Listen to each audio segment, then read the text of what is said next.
அனைவருக்கும் காலை வணக்கம். இன்னைக்கு ஜனவரி 29ஆம் தேதி புதன்கிழமை.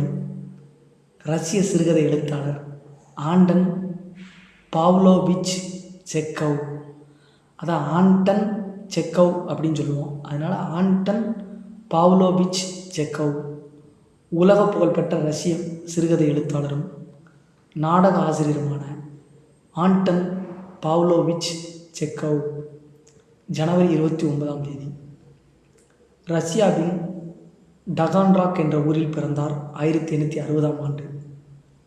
அம்மா தனது 6 குழந்தைகளுக்கும் நிறைய கதைகள் கூறுவது வழக்கம். மளிகை வியாபாரத்தில் நஷ்டம் அடைந்ததால் குடும்பத்துடன் அப்பா மாஸ்கோ சென்றார்.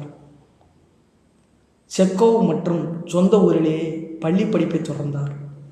பள்ளியில் படித்த போதே நூற்றுக்கணக்கான நகைச்சுவை சித்திரக்கதைகளை புனைப்பேரில் உள்ளூர் பத்திரிகைகளில் எழுதி வந்தார்.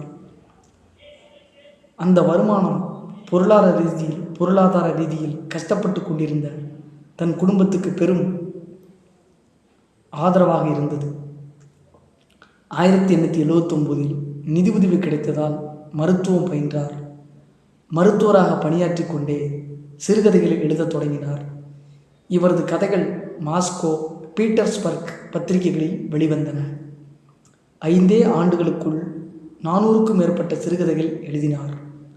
ஒரு கட்டத்தில் மருத்துவ தொழிலை விட்டுவிட்டு முழுநேர எழுத்தாளராக மாறிவிட்டார். 44 ஆண்டுகால வாழ்க்கையில் 24 ஆண்டுகள் எழுதி கொண்டே இருந்தார். இவரது படைப்புகள் தமிழிலும் மொழிபெயர்க்கப்பட்டிருக்கின்றன. நாடகங்களும் எழுதியிருக்கிறார். இவரது முதல் நாடகம் தி சீகல் படுதோல்வி அடைந்தது. தி சீகல் அப்படின்ற ஒரு நாவல் படுதோல்வி அடைந்தது. 2 ஆண்டுகளுக்கு பிறகு புகழ்பெற்ற நாடக இயக்குனர் ஸ்தனிஸ்லாவ்ஸ்கி தனது மாஸ்கோ ஆர்ட் தியேட்டர் மூலம் இவரது நாடகம் மீண்டும் மேடையில் அரங்கேறி வெற்றி பெற்றது. அவருடன் நட்பு ஏற்பட்ட பிறகு செக்கவ் 3 நாடகங்களை எழுதினார். அனைத்தும் வெற்றி பெற்றன. பணமும் புகழும் குவிந்த நேரத்தில் காசநோய் தாக்கியது. ஆனாலும் தங்கு தடையின்றி எழுதி வந்தார். வாழ்க்கையில் எவ்வளவு துன்பங்கள் எதிர்கொண்டாலும் அவை எதையும் தன் எழுத்துக்களில் அவர் கொண்டு வந்ததே இல்லை. லியோ டால்ஸ்டாய், மக்சிம் கார்கி ஆகியோர் இவரது நண்பர்கள்.